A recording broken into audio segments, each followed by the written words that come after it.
Hello, welcome to Reel Film Snobs. I'm Angela Yeager. I'm pleased to have with me back on the show again for his annual report from the Sundance Film Festival, Brian Hart. Welcome to the show, Brian. Hey, thanks for having me.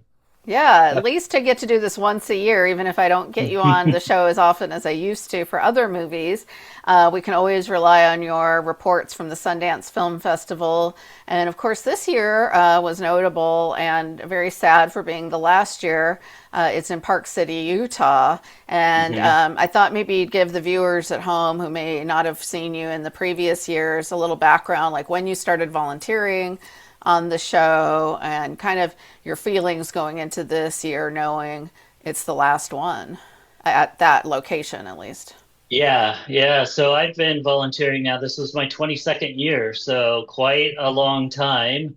I think I started in '02. There was a couple COVID years. There was one year I took off, but yeah, this was my 22nd. So Park City has kind of become my home away from home. I think a volunteer totaled up time. They did it 19 years, and they said they've been there 9 months. So I've been there, basically lived there almost a year. Yeah, well, If you take all the time and added it up, so it's a long time.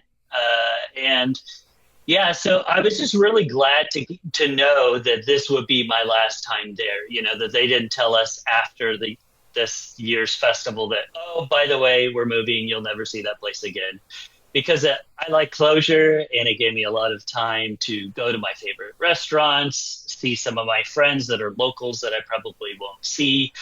Volunteers, a lot of volunteers were kind of using this as their natural breaking point of like, that's my Sundance chapter is now over. I'm not going to go to Boulder, where it's going to be for the next foreseen future anyway. yeah. So saying goodbye to those people. Although by the end of it, a lot of them were like, "I'm coming back. That's it," because you get caught up in the emotions, and it's mostly about us, these long-term volunteers, about your friends and these relationships that you've built. So a lot of them said they're coming back.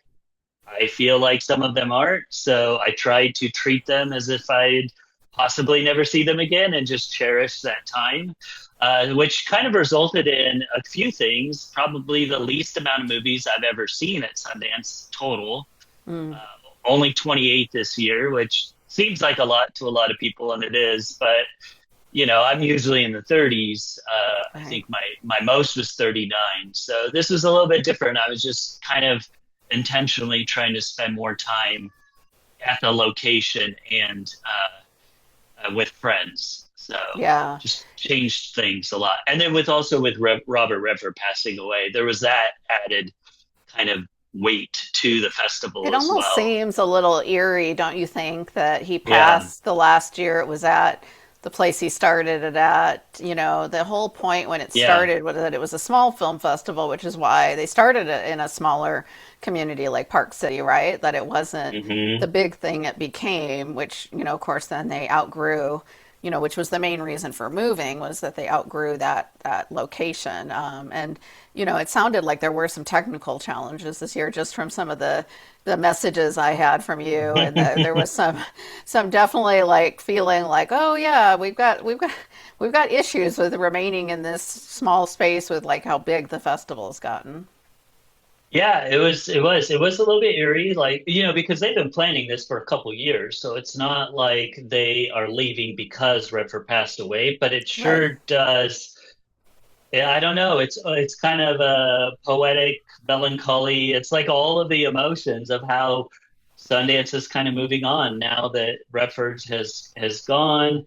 It's just, yeah, it's very interesting how that all worked out, and you Yeah. couldn't help but kind of feel that in the air too. And the locals have always kind of, I feel like, had a love-hate relationship with Sundance because We kind of bombard the city, flood it with, especially if you talk about Hollywood types, if there's a stereotype of what that, I'll let you draw that conclusion of what you think that might be. It's probably accurate, no matter what you can envision. It's probably true. The locals just like their small town, but that also generates a ton of income. They have a free, transit system, and they're upgrading to all electrical, and it produces a lot of things into the city because of that. So I think, and plus they like film. They kind of love the cinema being, or the festival being there. So yeah, it was this kind of back and forth. But you could tell as we were leaving that some of them were kind of like already done with us, and some of them were like, don't go, like this is going to be really sad. Well, I imagine that the business community in particular, I mean, that's a lot of money that comes in just Yeah, one time a year that they're not going to have anymore. And it's hard to imagine it wouldn't have an impact on the local economy. But I'm sure for local residents who are tired, as you said, like of the Hollywood types and all the hmm, chaos it brings for like a month out of their life, because it's probably more than just the 2 weeks of the festival, because you have all the time yeah. leading up to it and everything too. But yeah, so that'll be interesting. It would be cool, like maybe the people of Park City will start their own little local film festival or something, as they have the infrastructure for it now.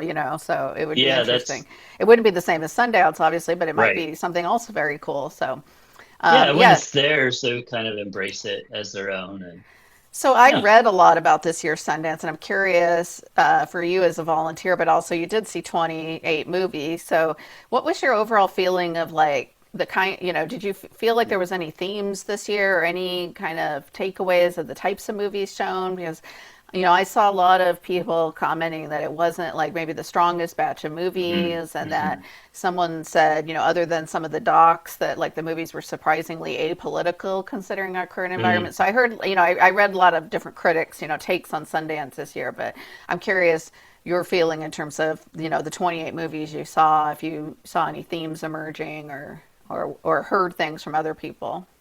Yeah, no, that's a great question, because usually there is a theme, usually I can pinpoint it pretty easily as like, oh, this is the one where they're kind of person of color creators, directors, actors, and kind of highlighting that this year. This year's women in film, more women directors and things like that. I feel like this was very safe because I don't know if they were transitioning, and so that affected everything, including programming. Up until maybe a month before, they were really planning both festivals because they've already been working on Boulder because there's so much infrastructure and things to do. And then about a month before, they're like, okay, we've got to stop that and focus on Park City. Whereas usually they would just focus on Park City 100% all the time and that year's festival. So I don't know if it was because of that, if I'm reading between the lines, but it did seem just kind of safe, a little bit more vanilla, a little bit, yeah, weaker of a year, I thought.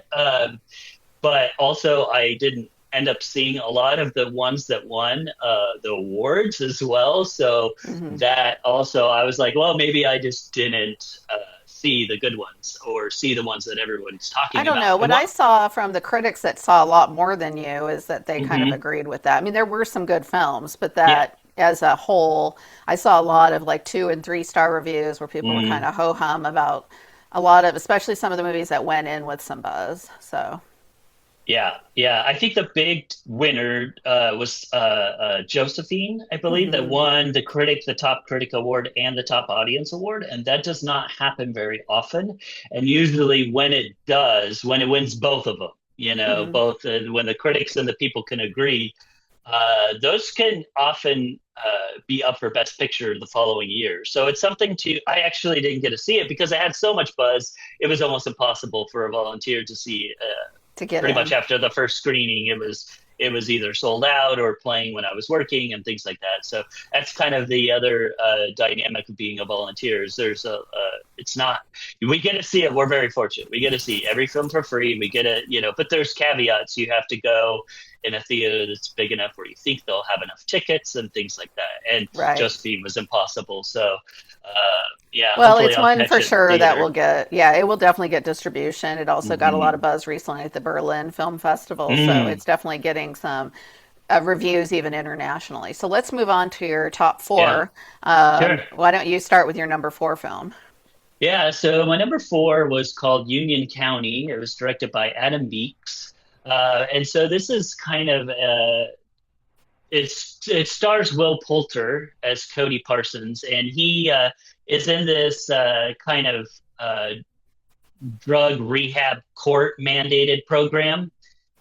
So he just got out of either jail or prison for being addicted to drugs, and he kind of starts to link, just that process of connecting back into your hometown with your family and reintegrating that, and then also the people that were bad influences for you and how to navigate that, and this court system that's trying to get him out of that by giving him, tools and resources to get a job and do different things. And he does pretty good as that person.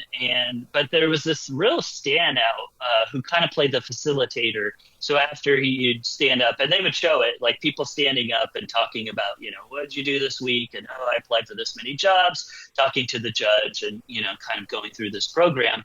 And then they'd talk to this kind of facilitator. I'm sure she has a more professional, distinguished title, but someone that kind of helps you process that and go into the program and, okay, now what are you going to do this week? And let's set you up for success.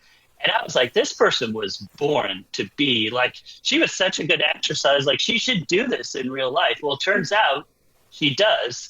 In fact, there's only 3 actors in the film. The rest of them are actually a part of this program in Ohio. So it was a really cool blend of, real people in the program, including people that are in a really bad place, and they were being vulnerable and talking about their real case. I mean, it was just the camera was on while they were going through this program and talking about things. So they would talk about things that were really difficult.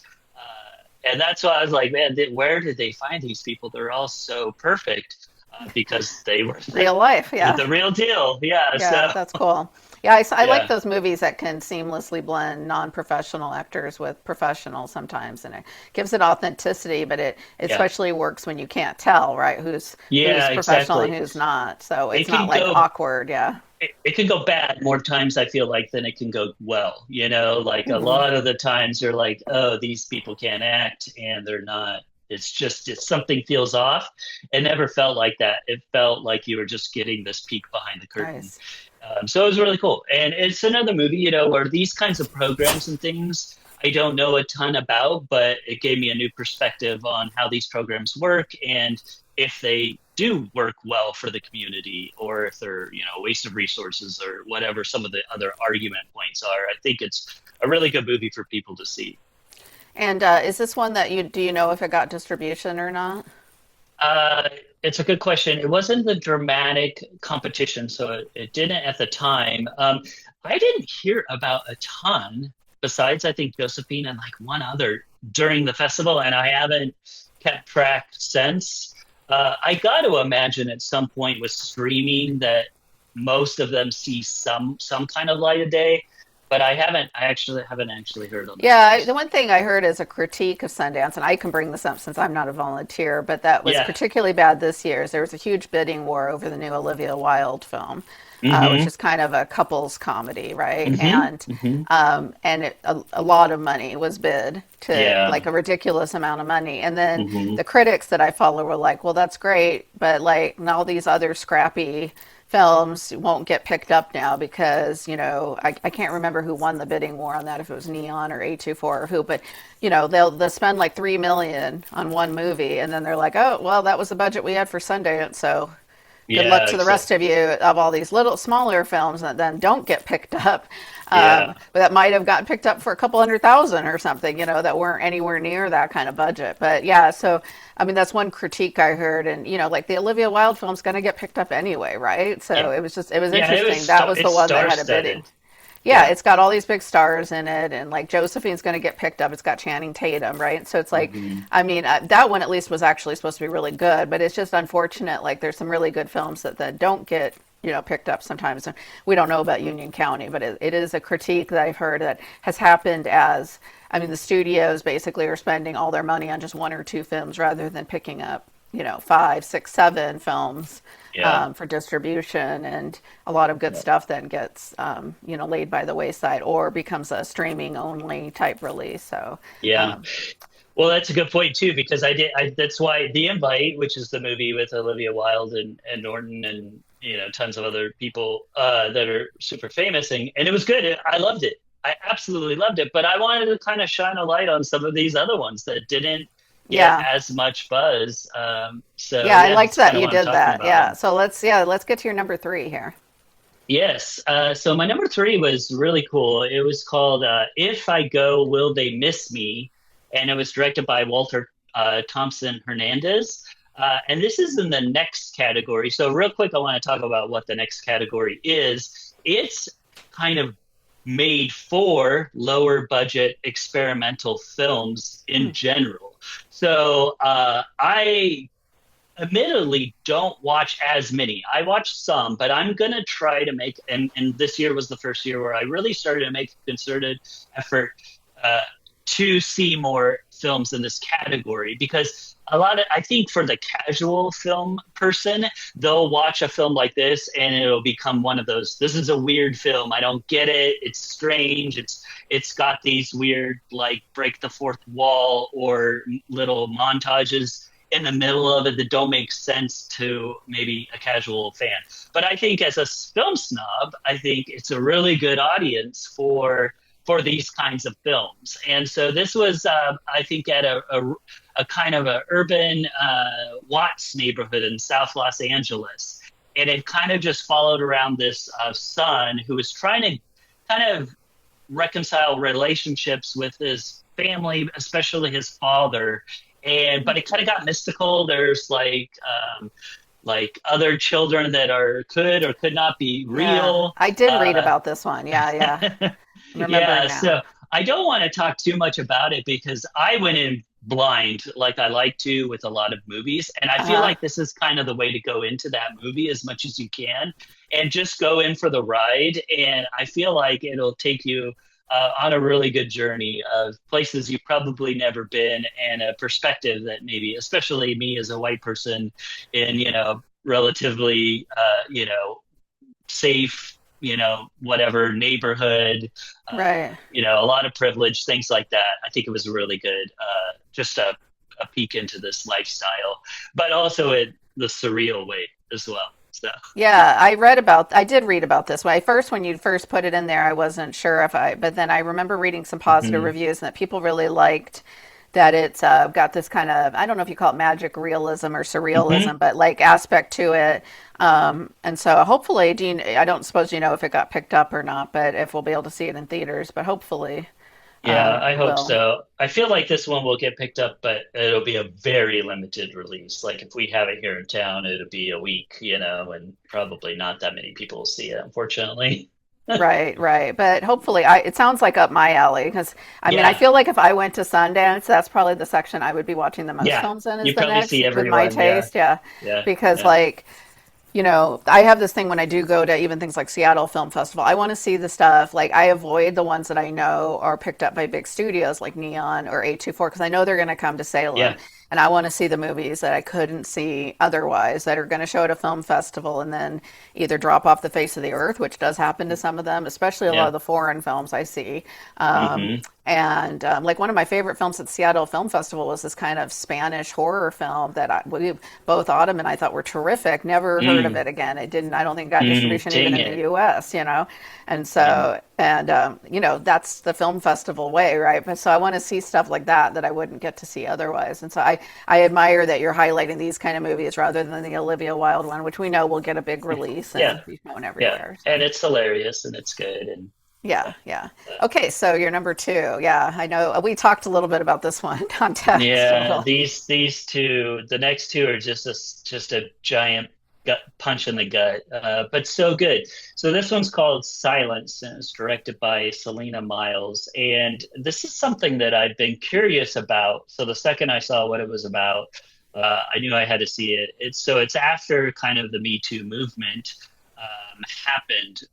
The kind of aftermath of that was that a lot of people. Mostly all men decided to combat this, to counteract the Me Too movement. They're going to just silence all women and silence them when they put charges up against them and kind of destroy their character. And and that's how they're going to respond to this. Because I noticed, as strong as the Me Too movement was, it kind of just disappeared almost. Mm-hmm. There was parts of it that are still around, and I think overall it did some good. It did some good changes, but I did notice this immediate backlash. I don't know if anybody else has noticed what's going on in the world right now, especially the U.S. There's been a bit of an overcorrect on the other side. So this goes a lot into Amber Heard's case. Mm. She won her case against Johnny Depp in the UK. It was kind of a slam dunk. Then she went to the US and they very strategically picked a specific city that had nothing to do with where either one of them was from or where any of this happened, but had laws that benefited someone else in the court case, and immediately started attacking her character online. So much so that even I got caught up in it. They made sure that it was live so they could screenshot anytime she looked at a certain, made a funny face, and they freeze that, or they would loop it, or do these things and play these little bits. And granted, maybe she didn't handle that case as well, but she's going through a lot at that time of redigging. I don't think people realize how hard it is to relive all these personal things in a public way setting like that. And it goes with other people too, like Brittany Higgins, who also had a very public battle in court. And then the hero, my new hero, Jennifer Robinson. Please remember her name. She's this amazing attorney that fights for these people to give them their rights and their dignity back. And she's doing some amazing things. So very, very good film. One that definitely everybody should see. Most people that need to see this probably will not because of the title and the subject. Mm-hmm. But I tell you, it was even shifted my perspective. And it was kind of, this movie was made for me. And it still gave me some things to think about and chew on. So Right, especially really, when really the good. women are vilified and you get this perspective from the media of, like, the Amber Heard case. That makes me interested because the way I felt like it was portrayed in the media was like, oh, they're both awful people, which might be Mm, true. Maybe they are both yeah, awful people. yeah, I definitely didn't feel like he came out looking like an angel, that's for sure. But like, no, oh, they were both abusive and blah, blah, blah. But so it makes me interested to see it if, like, it was legal maneuvering. Now, I know in some of our very public cases, including, of course, the head of this country, there's been things where, hmm a lot of powerful men signed and Weinstein was famous for these too, hmm these contracts they have with women where it's like, well, yeah, if you talk about anything that happened, we've yeah, got you, and so yeah, and a lot of this is done through the legal system, and so yeah, it yeah. sounds like a fascinating documentary from that perspective of how these types of things maneuver through the legal system and how the legal system, which is supposed to help be there to protect people, also is used to silence people in this case. Yeah, yeah, and I think you're right. If you looked on the outer part of that case, the Heard and Depp, they were both kind of painted as bad. But if you went into the comments, it was all against Amanda, or like 80 to 90 Amber, yeah, percent, yeah, or yeah. Amber. Sorry. Well, yeah, because Um, it's like, oh, you can't, Captain Jack, you can't vilify yeah, him, but exactly. but Johnny Depp's like bad behavior had been long documented that he has some Yeah, drug and alcohol exactly. problems. That was in Rolling Yeah, Stone. So even if you don't know the ins and outs of whether he's abusive or not, we know that he's got a history of substance abuse, and that definitely can lead people to doing very bad things at times. So I mean, you can't judge someone based on that. But I mean, it's very interesting to me, and it's also people don't want to believe things about their beloved. Oh, is that yeah. you got a little cat It's a tail? little cameo, Kinoko cameo. Kanoko is making sure that everyone knows he's around. That's He will cute. not be silenced. He will not be silenced. Yeah. Okay. Well, speaking of that, let's go to your next depressing film. Yeah, okay, yeah. I mean, I saved the best for last or the worst for last or however you want to frame it. This one's called American Doctor, directed by, sorry, Teng. I'm probably saying that very incorrectly, and I'm very sorry. She was a delight. I did get to meet her. This is about three doctors, and this is why the title always confuses me because I think it should be called American Doctors. It's about three doctors. It's called American Doctor, and it's a documentary about essentially these three doctors have very different backgrounds. One's Jewish, one's from Palestinian, and one is Zoroastrian. I don't even know what that is. Sorry. But they're all working at the Gaza Strip while it's being bombed and attacked. And let me tell you, it starts right off the bat with one of the most, this is a documentary, this is all real, one of the most horrific scenes where there's just this long table with a blanket over it, and one of the doctors is there, and it's actually the director there. There's kind of this behind the scenes moment that they decided to add in the film.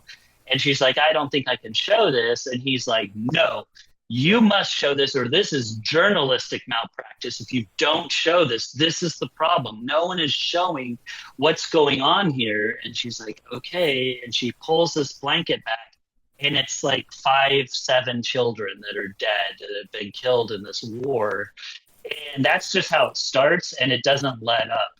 You know, and this war has been so politicized, but the core of this film is like, look, we're doctors in a hospital. There's an international law where hospitals are not supposed to be bombed and attacked, and it shows it happening in real time during this filming, that these hospitals are getting, destroyed while they're trying to operate on children and innocent people. And so no matter what your politics are, and you're still going to come away with this if you have strong beliefs on one side or the other, that it's biased one way or another. This is not biased, in my opinion. This is doctors trying to save lives. And it's a must-see. I feel like this should be required viewing for the entire United States and the world of what's actually happening here and how serious it is. And yeah, it really shook me.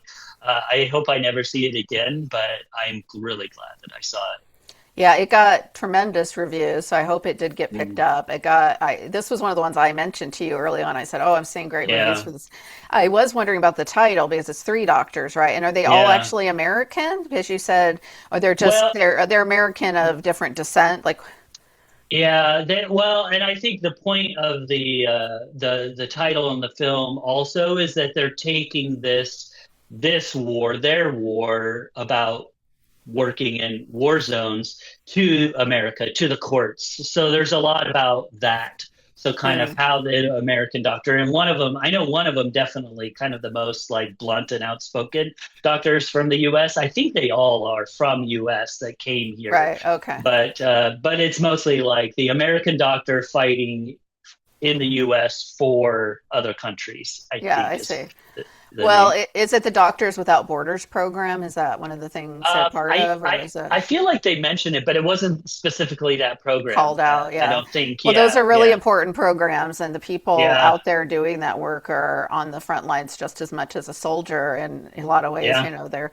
risking their lives. So very, very powerful stuff, Brian. Thank yeah, you for so much for being on the show. I really appreciate yeah. it. Thanks for And having we'll me. look forward. It sounds like you're going to go to Boulder next year, so we'll get your I am. report for next year from Sundance in Boulder and see what the Yeah. difference is. So, All okay, right. thank you very much. Have a great day and great movies.